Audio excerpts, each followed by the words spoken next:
Hello students, हम लोग पढ़ रहे थे भैया नंबर हम लोग स्टार्ट किए थे। इसके पहले लेक्चर में हमने आपको कॉम्प्लेक्स नंबर से स्टार्ट किया था, जिसमें काफ़ी डीपली पढ़ाया है, बोले तो काफ़ी विस्तार से उसमें हमने बताया है। बात पहुंची थी हमारी आपकी नेचुरल नंबर पर। कहाँ पर? नेचुरल नंबर पर। उससे पहले हमने आपको इंटीजर नंबर बताया था। इंटीजर नंबर के बाद हमने आपको होल नंबर बताया था। होल नंबर के बाद बात पहुंची थी हमारी आपकी नेचुरल नंबर। तो थोड़ा सा समझ लीजिए इंटीजर क्या होता है। इंटीजर बोले तो इंटीजर में हमने आपको बताया था, इंटीजर को हिंदी बोलते हैं क्या? पूर्णांक या पूर्ण संख्या या पूर्णांक बोल सकते हो गया। इसमें क्या होता है? -2 -1 इधर डॉट डॉट माइनस इनफाइनाइट तक और 0 फिर 1 2 डॉट डॉट प्लस इनफाइनाइट तक, इस तरह से करके होता है। पूरे के पूरे नंबर होते हैं पूर्ण संख्या, ठीक। फिर सॉरी पूर्णांक संख्या में, इंटीजर नंबर में। फिर उसके बाद हमने आपको पूर्ण संख्या बताया था। क्या? पूर्ण संख्या, जिसे हम बोलते हैं होल नंबर। क्या बोलते हैं? Whole number. इसमें हमने आपको बताया था कि ये क्या होता है? 0 से 1 2 3 एंड प्लस इनफाइनाइट, ठीक। यहां तक बात हुई थी हमारी आपकी। अब ध्यान से देखिएगा थोड़ा सा। अब इसके बाद कौन सा आ जाएगा? प्राकृतिक संख्या। क्या? प्राकृतिक संख्या बोले तो नेचुरल नंबर। क्या भैया? Natural number. तो नेचुरल नंबर में क्या होगा? नेचुरल नंबर में भैया यही 0 हट जाएगा, 1 2 3 एंड प्लस इनफाइनाइट तक। ध्यान समझिए, सबसे पहले कौन था? Natural number. नेचुरल मतलब जो नेचुरली हो। नेचुरली मतलब जैसे बच्चा 1 में जाता है, 2 में जाता है, तो गिनती पढ़ना कहाँ से स्टार्ट करता है? 1 से। नेचुरली पढ़ना स्टार्ट कर देता है 1 से, 1 2 3 4 एंड सवाल करते हुए 100 तक जो भी वो पढ़ता है। फिर उसके बाद पहले तो 9 तक पढ़ता है, 9 तक गिनती पढ़ा तो केवल 9 तक पढ़ा, उसके बाद गिनती नहीं गई। लेकिन जब 0 आके उसमें इंक्लूड हो गया तो 0 जुड़ने के बाद उसमें और भी आगे नंबर बढ़ते गए। जब 0 इंक्लूड हुआ तो वो नंबर जो नेचुरल नंबर था वो पूर्ण हो गया। 0 से क्या हुआ? वो पूर्ण हो गया, इसलिए उसे क्या बोलते हैं? जो 0 से इनफाइनाइट तक है वो पूर्ण संख्या है। फिर उसके पहले क्या, उसके बाद और क्या है? इंटीजर या पूर्णांक। इंटीजर का आना इसलिए वाजिब था, जैसे मान लो कोई दुकानदार है, ठीक। उसने क्या किया? मान लो अपनी कॉपी में लिख लिया 2 दिए, 2 रुपए दिए। क्या? 2 रुपए दिया और फिर 2 रुपए लिया, ऐसे अपनी कॉपी में लिख लिया, ठीक। अब मान लो वो बाद में कॉपी देखता है तो देखता है 2 रुपए दिया। अब 2 रुपए दिया, कस्टमर ने 2 रुपए इसको दिया कि उसने 2 रुपए कस्टमर को दिया? पता नहीं। 2 रुपए लिया, 2 रुपए उसने लिया किसी से या उस कस्टमर ने उससे 2 रुपए लिया? कोई क्लियर नहीं। तो इसके क्लैरिफिकेशन के लिए क्या किया गया? 2 रुपए दिया का मतलब, 2 रुपए दिया का मतलब कि उसको किसी ने 2 रुपए दिया है तो प्लस, और 2 रुपए लिया का मतलब उससे किसी ने 2 रुपए लिया है तो माइनस। तो जब ये भैया प्लस माइनस आ गया तो ये क्या हुए? पूरे के पूरे अंक हो गए, पूरा अंक हो गया। इसलिए क्या हुआ? उसमें पूर्णांक आ गया। 0 से माइनस इनफाइनाइट, 0 से प्लस इनफाइनाइट, ठीक। शायद आपको प्रॉब्लम नहीं हो रही होगी। यहाँ तक बात हो चुकी थी कल ही हमारी आपकी। आज हम लोग कहाँ पढ़ने वाले हैं? प्राकृतिक संख्या। प्राकृतिक संख्या पढ़ने से पहले आप उसको पहले वाला लेक्चर पढ़ के आएंगे तो बहुत ही आसान होगा समझने के लिए। तो इसको मिटाते हैं, ठीक। 1 2 3। अब जरा देखिए, अब हम लोग बात करते हैं क्या? प्राकृतिक संख्या। प्राकृतिक संख्या बोले तो नेचुरल नंबर। ये 2 प्रकार की होती है, अभाज्य या इसी को ऋण संख्या बोलते हैं, या दूसरा क्या है? भाज्य संख्या, जिसे हम यौगिक संख्या बोलते हैं, ठीक। अभाज्य को प्राइम नंबर बोलते हैं और भाज्य या यौगिक संख्या को हम कंपोजिट नंबर बोलते हैं, ठीक। तो अभाज्य में क्या आएगा? अब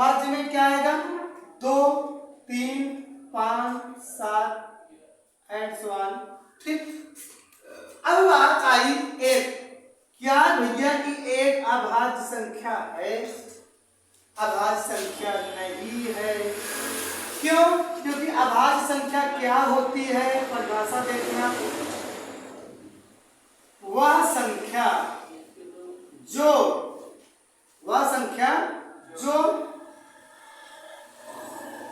केवल एक और स्वयं से कटे, अर्थात जिसके दो गुणनखंड हो। क्या? दो गुणनखंड हो, तो वो क्या कहलाएगी? तो वह संख्या भाज्य संख्या कहलाए, अभाज्य संख्या कहलाएगी। बात समझ में नहीं? जैसे यहाँ दो है भैया, ये क्या है? देखो जैसे में दो लिखे हैं, तो दो क्या है? दो एक से भी कटेगा, दो से भी कटेगा, मतलब खुद से भी कट रहा है और एक से भी कट रहा है। जैसे मान लो तीन है, तीन एक से भी कट रहा है और तीन से भी कट रहा है, तो इसके गुणनखंड कितने हुए? दो के एक और दो हुए, दो गुणनखंड। तीन के एक और तीन हुए, दो गुणनखंड। लेकिन लेकिन लेकिन अगर बात करें एक की, तो एक केवल एक से कट रहा है और स्वयं तो वही संख्या है, तो अन्य कोई संख्या आ ही नहीं, मतलब केवल क्या है इसके, अर्थात केवल एक गुणनखंड, क्या? एक गुणनखंड है। इसलिए एक क्या है? अभाज्य संख्या नहीं है। इसलिए एक क्या भैया? अभाज्य संख्या नहीं है। किसी कोई प्रॉब्लम नहीं होनी चाहिए। ठीक, समझ में आ रही बात? अब आगे बढ़ा जाए, किसी कोई प्रॉब्लम बोलो। अब थोड़ा सा हम लोग बात करते हैं किस पर? भाज्य संख्या। ठीक, भाज्य संख्या क्या हो जाएगा? भाज्य संख्या क्या? वह संख्या जो एक और स्वयं के अलावा कम से कम अन्य किसी एक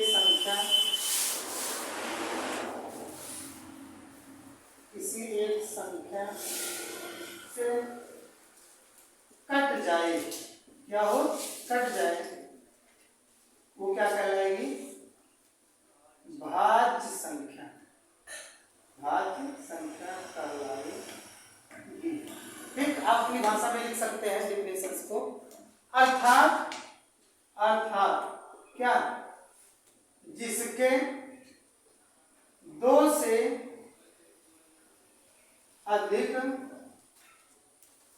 गुणनखंड हो, जिसके दो से अधिक गुणनखंड हो। ठीक, तो भैया दो से अधिक गुणनखंड हो, एग्जाम्पल्स की अगर बात करते हैं तो जैसे नंबर हो गया 4, क्या हो गया? 4। तो 4 देखेंगे आप तो ये एक से भी कटेगा, दो से भी कटेगा, 4 से भी कटेगा। तो क्या हुआ कि भैया दो से ज्यादा इसके गुणनखंड हुए कि नहीं? एक और 4 तो था ही, एक से कट रहा है, स्वयं कट रहा है, लेकिन एक संख्या और मिल गई 2 जिससे 4 कट रहा है। तो यह कौन सी संख्या है भैया? भाज्य संख्या है। मतलब इसके कम से कम 3 गुणनखंड हैं। और एग्जांपल जैसे मान लो 8 दे देते हैं या मान लो 6 ही लिख देते हैं, तो ये क्या हुआ? 1 से कटेगा, 2 से कटेगा, 3 से कटेगा और 6 स्वयं से कटेगा। ठीक, तो भैया कम से कम 3 होना चाहिए, उससे अधिक भी हो सकता है। कितने गुणनखंड होंगे इसके?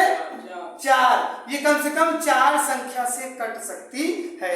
तो भैया वह संख्या जो 2 संख्या से अधिक संख्याओं से कट जाए, मतलब जिसका क्या हो 2 से अधिक, कम से कम 3 गुणनखंड हो, से क्या बोलते हैं? भाज्य संख्या बोलते हैं। किसी कोई प्रॉब्लम नहीं होनी चाहिए। एक इंपॉर्टेंट क्वेश्चन यहाँ पर बनता है, वो क्या है? पूछ लेगा कि सबसे छोटी समभाज्य संख्या, सबसे छोटी, क्वेश्चन है, बड़ा इंपॉर्टेंट क्वेश्चन है, सबसे छोटी समभाज्य संख्या, सबसे छोटी समभाज्य संख्या भैया क्या होगा? 4। अगर आप 2 कहते हैं तो गलत है। क्यों? क्योंकि 2 तो भैया अभाज्य है। क्यों अभाज्य है? क्योंकि वो केवल स्वयं और 1 से कटेगी, उसके अलावा किसी से नहीं कटेगी, इसलिए वो क्या है? अभाज्य है। लेकिन 4 क्या है? 4 भाज्य। क्यों? क्योंकि ये 1 और स्वयं इसके अलावा 2 से भी कटेगी, इसलिए ये अभाज्य हुई। और 4 है तो सम हुई, ठीक। और सबसे छोटी है, इससे छोटा कोई नंबर नहीं है, इसलिए क्या है? ये सबसे छोटी समभाज्य संख्या है, ठीक। और एक पॉजिटिव में बात करें, नहीं तो आप निगेटिव में बात करने लगो, ठीक।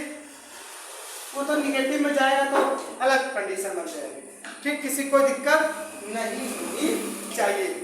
बताइए किसी कोई प्रॉब्लम हो? नहीं ना? और एक क्वेश्चन बड़ा इंपॉर्टेंट, ध्यान देखिएगा। नोट नंबर 1, नोट नंबर 2, सबसे छोटी, भैया ध्यान से देखना, सबसे छोटी विषम भाज्य संख्या क्या होगा? 9। क्यों? क्योंकि भैया 9 का है? भाज्य है। 9 भाज्य क्यों है? क्योंकि 9 1 से कटेगा, 9 से कटेगा, 3 से भी कटेगा, तो कम से कम इसके 3 गुणनखंड हुए, तो ये क्या, कौन सी संख्या होगी? भाज्य संख्या होगी। और यह क्या है? विषम है। क्यों विषम है? क्योंकि यह 2 से नहीं कटेगी। क्लियर? तो ये क्या है? सबसे छोटी विषम भाज्य संख्या है। इसको आप नोट करें, फिर कहानी को आगे बढ़ा जाए।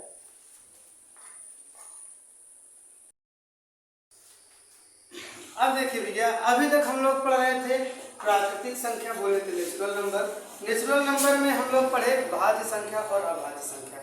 तो अभाज्य संख्या को हम लोग और आगे प्रोसीड करेंगे। इसमें एक और आता है सअभाज्य संख्या, सअभाज्य संख्या, जिसे हम लोग इंग्लिश में बोलते हैं को-प्राइम नंबर,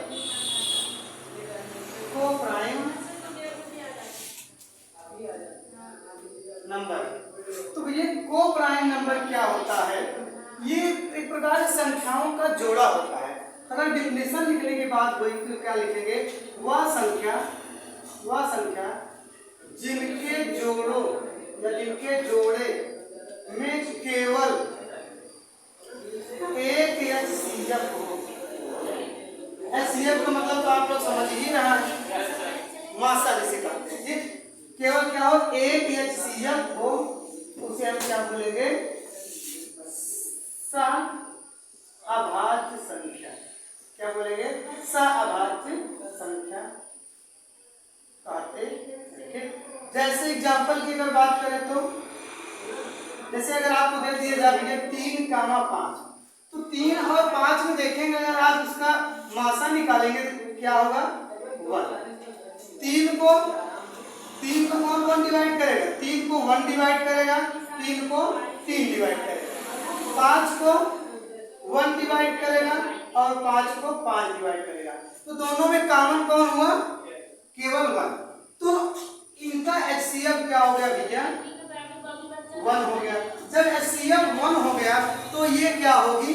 सअभाज्य संख्या कहलाएगी। बात समझ में आई नहीं? अब इसी को और आगे प्रोसीड अगर करते हैं,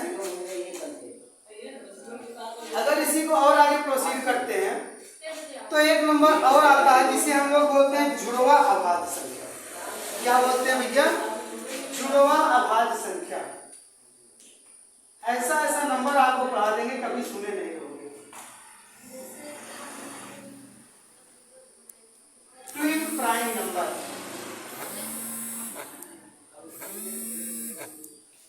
ट्विन प्राइम नंबर, जुड़वा अभाज्य संख्या। कौन सा नंबर भैया? ट्विन प्राइम नंबर बोले तो जुड़वा अभाज्य संख्या।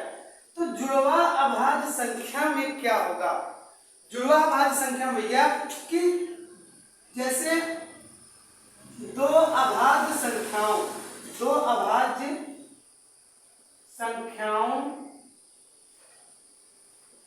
के बीच, दो अभाज्य संख्याओं के बीच एक भाज्य संख्या हो। भैया ध्यान समझिएगा, दो अभाज्य संख्याओं के बीच एक भाज्य संख्या हो तो उसे क्या बोलेंगे? तो उसे जुड़वा अभाज्य संख्या बोलेंगे। जुड़वा अभाज्य संख्या कहते हैं। ठीक, एग्जाम्पल में अगर बात करें तो एग्जाम्पल हो जाएगा जैसे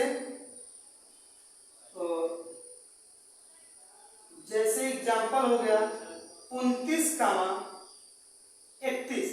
29, अगर आप देखेंगे 29 भी क्या है? अभाज्य है, और 31 भी क्या है? अभाज्य। लेकिन इसके बीच में एक नंबर कौन है? 30, जो कि क्या है? भाज्य है। इसी तरह से 15 और 17, 15 भी क्या है? 15 और 17, 15 लेकिन क्या है? भाज्य। 15 नहीं बन पाएगा। हाँ, 11 और 13 बन जाएगा। 11 भी अभाज्य, 13 भी अभाज्य, लेकिन इनके बीच एक क्या है? भाज्य। आपको एक डाउट आ रहा होगा कि सर जी अभाज्य और जुड़वा अभाज्य में अंतर क्या है? तो ये इसमें ऐसा भी एक एग्जाम्पल हो सकता है, जैसे 4,5,